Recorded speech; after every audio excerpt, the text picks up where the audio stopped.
हम लोग भाग रहे थे, जैसे ही हम गेट पे आए निकलने के लिए, एक पुलिस वाले ने वो एक प्लास्टिक वाली स्टिक मेरे आँख के अंदर डाल दी और उसी वक्त बहुत ज़्यादा ब्लीडिंग होने लगी और मुझे ऐसा लगा कि मैं बेहोश हो जाऊंगा।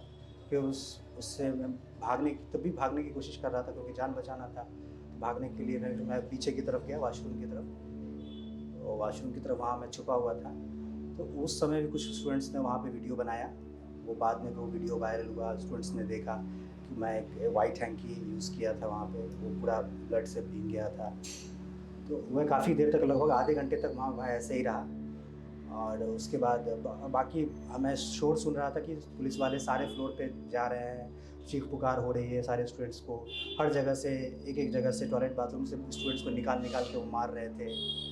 और जिस तरीके से हो रहा था, हाथ पे मार रहे हैं, पैर पे मार रहे हैं, है ना। They were just trying to teach them a lesson, इस तरीके से मार रहे थे सबको। 13 दिसंबर के बाद पुलिस और स्टूडेंट्स में स्कफल हो गया। उसके बाद ये सारी चीज़ फिर से पीसफुल हो गया। 14 दिसंबर निकल गया। 15 दिसंबर को मैं लाइब्रेरी में था, मेरा एग्ज़ाम था, IIM बेंगलुरु का एग्ज़ाम था उस दिन। तो मैं लाइब्रेरी में बैठा हुआ था, तो मैं पढ़ रहा था। तो अचानक से मैं पढ़ रहा था, लेकिन ये चीज़ें शुरू हो गई थी 2:30, 3, 3:30। इंडियन एक्सप्रेस पे देख रहा था कि पुलिस और बच्चों में क्लैश हो रहा है। सो आई वाज कि ओके, मतलब ये बाहर हो रहा है कहीं उस साइड में। तो मैं पढ़ रहा हूँ क्योंकि एग्ज़ाम इंपॉर्टेंट था उस टाइम में, तो कंसंट्रेट एग्ज़ाम पे किया था। बट जैसे जैसे 6 बजा, 6 बजे मैं लाइब्रेरी में बैठा हुआ था। इब्न सीफा लाइब्रेरी है, इब्न सीना, हाँ इब्न सीना लाइब्रेरी है, उसमें बैठा हुआ था मैं।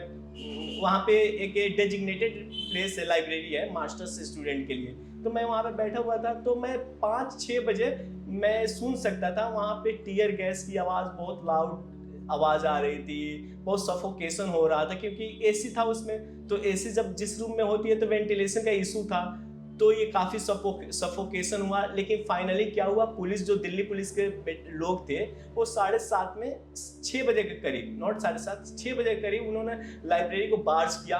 हम लोग क्या किए थे, अंदर से बंद कर दिया था। हम लोग काफ़ी फेयरफुल हो गए थे कि पता नहीं पुलिस क्या करेगी क्या नहीं करेगी। काफ़ी ज़्यादा वहाँ पे लाउड आवाज़ें आ रही थी, बहुत ज़्यादा। उसके बाद उन्होंने धक्का दे के पुलिस वालों अंदर लाइब्रेरी में घुस गए और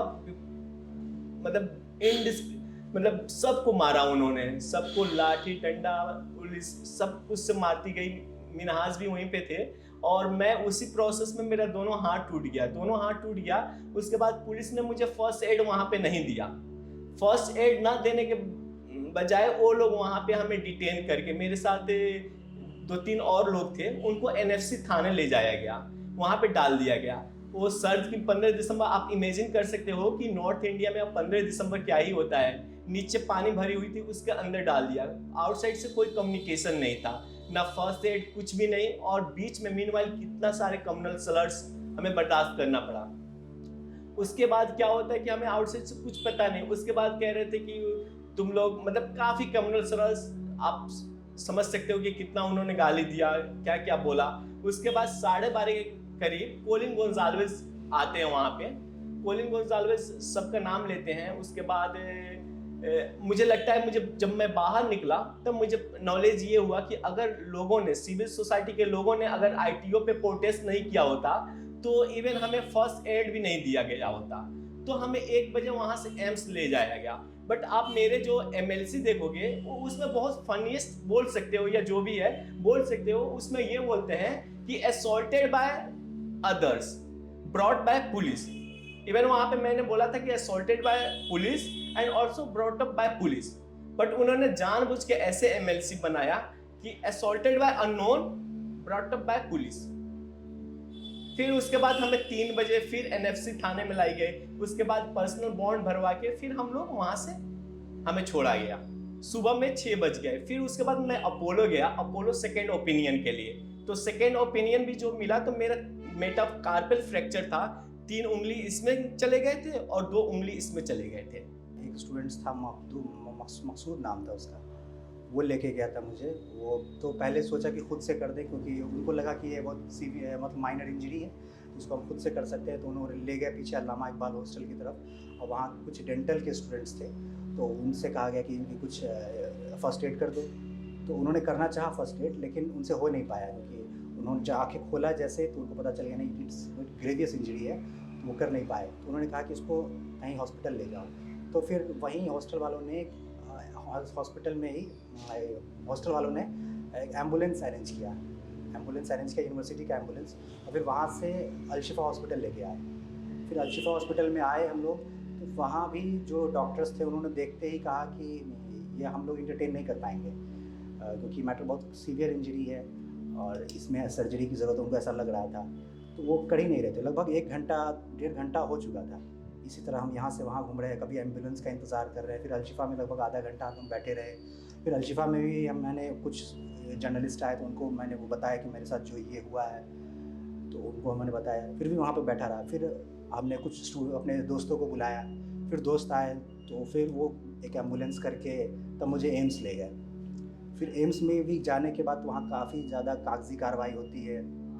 वो सारे टेस्ट करते हैं, आपका एक्सरे करते हैं, आपका अल्ट्रासाउंड करते हैं, उनका जो भी प्रोसीजर है वो सारा कुछ करते हैं सारे पेशेंट का। और सारा कुछ करने के बाद लगभग बहुत देर हो गई थी, 4-5 घंटा हो गया। और उसके बाद तब जाके उन्होंने बताया कि नहीं ये प्रॉब्लम आई की है, आप यहाँ ट्रॉमा सेंटर में नहीं, आप आई के पास जाइए। उनका Rajendra Prasad centre for I है एम्स में, एक स्पेशल सेंटर है आई के लिए, तो वहाँ जाइए, वहाँ आपका ट्रीटमेंट होगा। तो तब जाके वहाँ उन्होंने कोई दवा दिया, ना ही कोई ट्रीटमेंट किया, बस जांच करते रहे और इलाज अभी तक शुरू नहीं हुआ था। फिर रात को ही लगभग 12-1 बजे जाके हम लोग एम्स वहाँ राजेंद्र प्रसाद सेंटर में गए, जहाँ आँख का हॉस्पिटल है वो। तब वहाँ के डॉक्टर्स ने देखा आँख को, तो फिर आँख देखते ही उन्होंने बता दिया कि आँख आपका फट गया, यू कैनॉट सी। ये जो मारपीट जो स्टार्ट हुआ लाइब्रेरी में, मैं कॉर्नर में बैठता था क्योंकि वहाँ पे एक चार्जिंग पॉइंट था लैपटॉप के लिए, तो मुझे I was needed that charging point for my laptop. तो वहाँ पे मैं कॉर्नर में था, तो पुलिस, देखो आप एक ही गेट है, पुलिस घुस रही है, 10-20 पुलिस घुस रही है एक साथ और सब पे मार रही है। तो मुझे मारते हुए, अंदर से बाहर भी मारते हुए, इन फ्रंट ऑफ लाइब्रेरी मारते मारते मारते बीच में, और किसी ने बचाया नहीं, सबने मारा। और मारते मारते मुझे I was forced to flee through gate number 7। वहाँ पे पुलिस वालों ने रोड पे लिटाया, वहाँ पे भी मारा। उसके बाद हमें गाड़ी में बैठाया, वहाँ पे भी रास्ते में भी मारा। उसके बाद थाने में मारपीट नहीं हुई, वहाँ पे सिर्फ गाली दिया गया, जो कि काफ़ी मतलब डिटेस्टफुल था। इन्होंने इवन तो वीसी ने ओपनली कहा था कि इन्होंने परमिशन नहीं दिया था पुलिस को आने के लिए। इवन प्रॉक्टर ने भी बोला था कि ओपनली की पुलिस ने। लेकिन आप देखोगे, अगर आप अब मतलब बोलते हैं ना रेट्रोस्पेक्टिवली, अगर आप देखते हो यूनिवर्सिटी के सारे एक्शंस, तो मुझे लगता है कि यूनिवर्सिटी भी जामिया यूनिवर्सिटी भी एक क्लाइंट है, मतलब एक एक्सटेंशन ऑफ बीजेपी गवर्नमेंट है जामिया मिलिया इस्लामिया। कि इन्होंने पहले केस किया पुलिस वालों के खिलाफ साकेत कोर्ट ने उसको रिजेक्ट कर दिया। जब साकेत कोर्ट ने रिजेक्ट कर दिया, तो यूजुअली ये होता है कि जब एक लोअर कोर्ट आपके एफआईआर के रिक्वेस्ट को रिजेक्ट करती है, then you approach high court. But surprisingly और अमेजिंगली पता नहीं जामिया ने क्यों मूव नहीं किया। तो इससे आप इन्फ्लुएंस यही लगा सकते हो कि दे वर वर्किंग एज मतलब extension of BJP government. Did they reach out to you properly? I think what these मतलब retrospectively या taking benefit of hindsight, I can say that VC was only buying time. Okay, so just giving a false promise. Okay, we are following. Even I and also Minhaj didn't receive a single call from VC office. So you can imagine the apathy of VC मतलब for her students. She didn't make a call. So what she did, she was just buying time, more time, and finally, my case is not just about only compensation. It is about filing FIR against errant police officers, and it is also about asking for set up a SIT to conduct an investigation in which the way Delhi police worked. So we are asking for 3 demands, namely firstly for filing a FIR against the errant police officer. Second one is set up a SIT committee, because you can't be judged in your own case. Here police is just accused, not accused, it is openly accused of मतलब restoring or for violence. They are accused of मतलब restoring violence against innocent students, but they can't be judged ना. That's why we are asking for SIT, and officers of such SIT would be outside from Delhi. जहाँ तक legal की बात है तो हम लोग लॉ के स्टूडेंट्स हैं, तो हमें तो पता था कि हमारे साथ ये घटना घटी है, तो सबसे पहले हमें क्या करना चाहिए, तो हमने कंप्लेन दर्ज कराई 100 नंबर पे। हमारे और भी फ्रेंड्स थे, तो सब लोगों ने 100 नंबर पे कॉल करके और बताया कि हमारे साथ ऐसा ऐसा हो गया है। तो वो गाड़ी आने के बाद फिर उन्होंने स्टेटमेंट नहीं लिया। जब एम्स में सारा जांच हो गया तब वो लोग मुझे ले गए थे वहाँ एम्स ट्रॉमा सेंटर में, पुलिस चौकी है, तो पुलिस चौकी पे ले जाके वो उन्होंने बैठा दिया। काफ़ी 1 घंटा 2 घंटा बैठने के बाद उन्होंने कहा कि साहब आएंगे तब वो रिपोर्ट लिखेंगे। तो फिर भी 2 घंटा बैठने के बाद कोई साहब आए तो उन्होंने रिपोर्ट लिखवाया हमने। तो रिपोर्ट जो मैं ओरली बोल रहा था तो वो लिख रहे थे, तो रिपोर्ट लिख लिया, बस लिख के रख लिया। उसके बाद उसको कोई FIR में कन्वर्ट नहीं किया गया, वो वैसे ही रहा। और बाद में मुझे पता चला कि इसको FIR नहीं किया गया। फिर फर्दर 2 दिन 4 दिन के बाद कुछ नहीं हुआ। फिर फर्दर हम लोग जो आगे लीगल प्रोसेस है, हम लोगों ने कमिश्नर को लिखा, गवर्नर को, IT कमीशन को, डिफरेंट अथॉरिटीज़ को लिखा, लेकिन वहाँ से भी कोई रिस्पांस नहीं आया। तब लास्ट में हम लोग हाई कोर्ट गए। हाई कोर्ट में हमने रिट डाली और रिट में यही कहा कि वो पुलिस वाले के खिलाफ FIR होनी चाहिए, एक इंक्वायरी होनी चाहिए और अप्रोप्रिएट कंपनसेशन मिलना चाहिए। इसी चीज़ का रिट हम लोगों ने डाला हाई कोर्ट में। हमने लॉयर हायर किया, तो वो रिट अब तक लगभग 4 साल हो चुके हैं।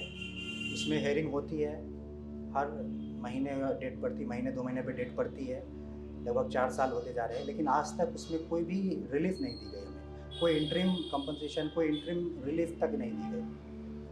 अब तक जो भी स्टूडेंट्स इंजर्ड हुए उनको कोई भी रिलीफ आज तक नहीं दिया गया। If something wrong happened with its students, the VC must be accountable, even proctor must be accountable, but they did nothing. Okay, so we lost our hope in university. Second is, you are asking about judiciary. They are failing us, because even I am losing hope in judiciary slowly. Because what happened? First this case, Jamia violence case, was transferred to DN Patel. DN Patel was also buying time, 1 year, 2 year. He was sit on the case. Then this case was transferred to another bench. Another bench also heard a whole the matter, but they also sat on this case. Then this case transferred to Siddharth Mirtul. I was very optimistic for me that some favorable decision will come, but again same thing happened. But now what I am feeling, to be very honest, I am losing hope in judiciary, because judiciary is failing us, and they are, I think, I don't know why they are acting in such a their behavior is beyond understanding. They are just buying time. I don't know what is the undue pressure on judges. See, it is a simple thing to just file an FIR and open it. It is a simple thing for the state to do this. It's a simple thing to state to give you some money and just make you satisfied somehow. Yes. But the reluctant to even do that, to protect every smallest officer involved in this violence. Why do you think that is happening, and how much does it have to do with this being happening in Jamia Millia? In violence, I think it's not as simple as we are seeing this case. I think order must have come from higher authority. Otherwise, I don't think if order would have not been there, some sub-inspector will act on their own. I don't think so. Order must have come from a higher authority. So I think higher authority, they are trying to protect its people, its pawn people. So I think this is the issue. They are not be focusing. They are not willing to file a FIR. Even I requested for filing FIR in 2020 in Jamia Nagar police station, but a simple FIR has not been filed so far. 5 years has gone, no compensation. Even NHRC has said that give them a compensation on humanitarian ground. No compensation, no FIR, nothing. The 93 petition is there, but nothing. your friends, your family must be watching you going back to the court every now and then for the last 4 years. What are they saying about your pursuit for justice? What's the main factors which driving me to seek justice? I want to build a better and more equitable society. Suppose if I'm not fighting this case, who will fight? So someone has to speak up about this, otherwise it will become a new normal to beat someone, to take money from someone, to kill someone. It will become a new normal. So you have to stand up for your cause. If such a you have I have a master's degree in management. If I'm not be able to speak for my rights, so who will speak for me? So this voice come from within. So that's why this is my main primarily factors which keeps me moving ahead and ahead even after so many setbacks. How many years are you willing to wait for this justice? So I want to find a logical conclusion. If in my case there are 2 Supreme Court orders in Nabila Hassan case that please hear this matter at earliest. So I think there is also problem with this request. Supreme Court should direct Delhi High Court, okay, dispose within 3 months, 5 months, 6 months.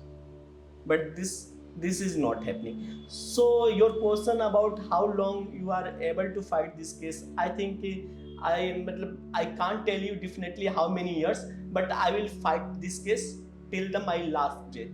तो ऐसा लगता है कि जजेस are not ready to listen. वो चाहते हैं कि किसी तरह से इसको एस्केप कर दिया जाए, इसको एडजर्न कर दिया जाए, इसको दूसरी डेट लगा दी जाए. मतलब वो अपना जान छुड़ाना चाह रहे हैं, अपने आप से इससे बचना चाह रहे हैं, इस पर कोई ऑर्डर नहीं करना चाह रहे हैं. तो वो बच के चाह रहे हैं कि हम यहाँ से निकल जाए, कोई दूसरा आएगा जज तो वो देखेगा, हम तो बस इससे निकल जाएं. तो कोई ऑर्डर इस पे ऑर्डर नहीं करना चाह रहा है. तो एस्केपिज्म ऐसा लग रहा है सारे जजेस का. जब से हम लोगों ने देखा, शुरू से DN पटेल थे, उसके बाद सिद्धार्थ मृदुल आए, उनका भी वही एटीट्यूड रहा, वो सुनना ही नहीं चाह रहे थे. फिर सुरेश कैत आए तो उनका भी वही एटीट्यूड रहा. फिर उसके बाद अब फिर नई बेंच बननी है. ये बार बार यही हो रहा है कि एक बार बेंच बनती है, पूरी हियरिंग हो जाती है, जब जजमेंट का टाइम आता है तो वो बेंच या तो एक जज रिटायर हो जाता है या एक ट्रांसफ़र हो जाता है. फिर दूसरा जज आता है तो वो भी पूरा हियरिंग सुनने के बाद या फिर ट्रांसफ़र हो गया या फिर रिटायर हो गया. तो यही कानून है कि जब बेंच एक बार टूट जाता है तो फिर नई बेंच बनती है, तो पूरा केस शुरू से सुनते हैं. तो पूरा केस जब शुरू से सुनते हैं तो पूरा टाइम लगता है. तो बार बार यही प्रॉब्लम आ रही है, पूरा केस सुनने के बाद वो बेंच या तो रिटायर हो गया या ट्रांसफ़र हो गया. तो ये 4 साल से यही होता जा रहा है हमारे साथ. और हर जज इसके चाह रहा है, मतलब अपने अवॉइड करना चाह रहा है, इसमें कोई ऑर्डर नहीं करना चाह रहा है. इस बीइंग अ लॉ स्टूडेंट, हम तो लॉ में बिलीव करते हैं, लॉ में फेथ करते हैं कि प्रोसेस में हम लोग बिलीव करते हैं. तभी तो हम लोग ड्यू प्रोसेस से गए. सारे प्रोसेस जो ड्यू प्रोसेस कानून में लिखे हैं वही सारे प्रोसेस को हमने फॉलो किया, स्टेप बाय स्टेप फॉलो किया, और आज भी फॉलो कर रहे हैं उसको. और लेकिन ये बार बार हमें सेटबैक मिल रहा है, कोई रिलीफ नहीं मिल रही है. इससे हमारा होप कम हो जाता है, जुडिशरी पे फेथ कम हो जाता है, क्योंकि ऐसा लग रहा है कि जजेस अवॉइड कर रहे हैं, जजेस they have fear in their mind. ऐसा लग रहा है कि वो डर रहे हैं, वो कोई स्ट्रॉन्ग ऑर्डर नहीं कर सकते, इतना उनके अंदर करेज नहीं है कि वो स्ट्रॉन्ग ऑर्डर कर सकते, गवर्नमेंट के खिलाफ कुछ बोल सकते, पुलिस के खिलाफ कोई ऑर्डर कर सकते. उन्हें अपने प्रमोशन का प्रॉब्लम लग रहा है कि हम ऐसा कर देंगे कोई प्रमोशन नहीं होगा, हमें ट्रांसफ़र कर दिया जाएगा, हम चीफ जस्टिस नहीं बनेंगे. तो they are thinking about themself, not thinking about justice, not thinking about the society. They are serving themselves, not the people. ऐसा लग रहा है. तो वो सिस्टम को लग रहा है सर्व कर रहे हैं, वो लोगों को सर्व नहीं कर रहे हैं. उन्होंने जॉब दिया था, जो हमारे MLA हैं ओखला के, अमानतुल्लाह खान, जब ये इंसिडेंट हुआ था तो उन्होंने मुझे एक जॉब ऑफ़र लेटर दिया था, मुझे घर पे आए थे उन्होंने वक्फ बोर्ड में. तो जैसे ही जब ये ऑफ़र लेटर मिला था उसके 1-2 दिन के बाद एक FIR हो गई. FIR गाज़ियाबाद में हुई, हिंदू वाहिनी वालों ने एक FIR करवा दिया. उसमें उन्होंने ये एलिगेशन लगाया कि एक टेररिस्ट को जॉब ऑफ़र किया है जिससे टेररिज्म प्रमोट होगा. वो FIR हो गए, उस पर मुझे भी एक्यूज़ बना दिया और उसको लेके पुलिस पूछताछ करती रही, मुझसे पूछताछ की, काफ़ी सारे डॉक्यूमेंट्स लिए मुझसे. और अमानतुल्लाह खान पे तो FIR है ही, मेन एक्यूज़ उनको बनाया. तो उसके बाद जब ये जॉब तो दी गई लेकिन मेरी ज्वाइनिंग नहीं हुई, वो FIR चलती रही. और वो MLA की पोस्ट एमएलए तो रहे, वो वक्फ बोर्ड के चेयरमैन से उनको हटा दिया गया था कुछ ही दिन के बाद। दिल्ली इलेक्शंस हो गए और उनको हटा दिया गया। फिर काफ़ी दिनों के बाद फिर से वो चेयरमैन बने, अमानतुल्लाह खान। फिर से जब चेयरमैन बने तो हम लोग फिर गए उनके पास और उन्होंने कहा कि हमने कहा कि आपने वो जो वादा किया था आप दे दीजिए। तो उन्होंने कहा कि ठीक है हम दे देते हैं। तो उन्होंने दिया और देने के बाद मुझे जो लेटर मिला वो लेटर था कि 89 डेज़ का कॉन्ट्रैक्चुअल जॉब था वो। 89 डेज़ का कॉन्ट्रैक्चुअल जॉब हमें मुझे मिला। तो हम लोगों को काफ़ी इस पर प्रॉब्लम हुई कि आपने इतना बोलने के बाद जो दिया भी तो एक 89 डेज़ का कॉन्ट्रैक्चुअल जॉब दिया।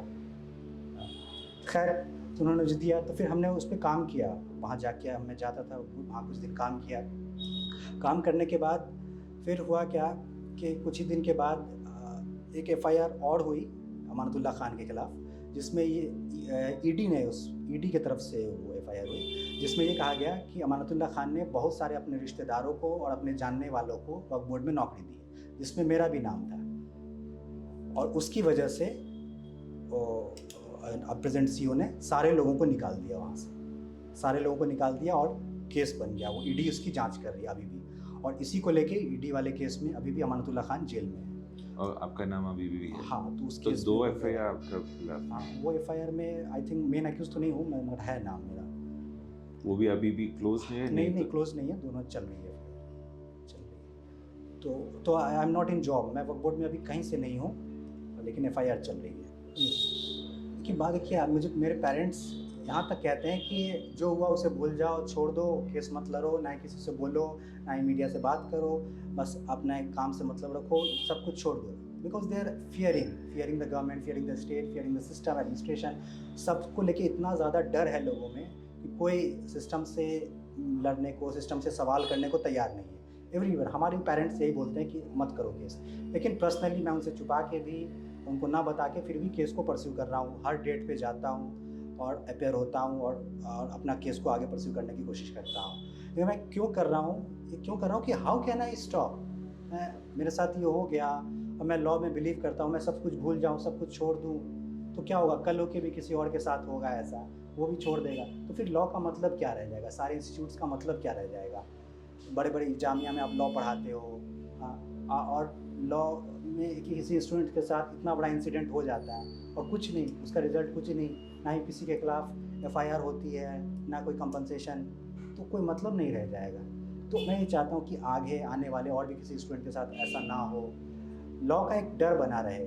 लॉ एक्चुअली अगर है बुक्स में तो एक्चुअली इम्प्लीमेंट हो, ताकि एक लॉ एंड ऑर्डर मेंटेन रहे, आगे आने वाले हमारे जनरेशन को, उनको प्रॉब्लम ना हो। इसके लिए मैं फ़ाइट करता रहूँगा, आगे भी करता रहूँगा।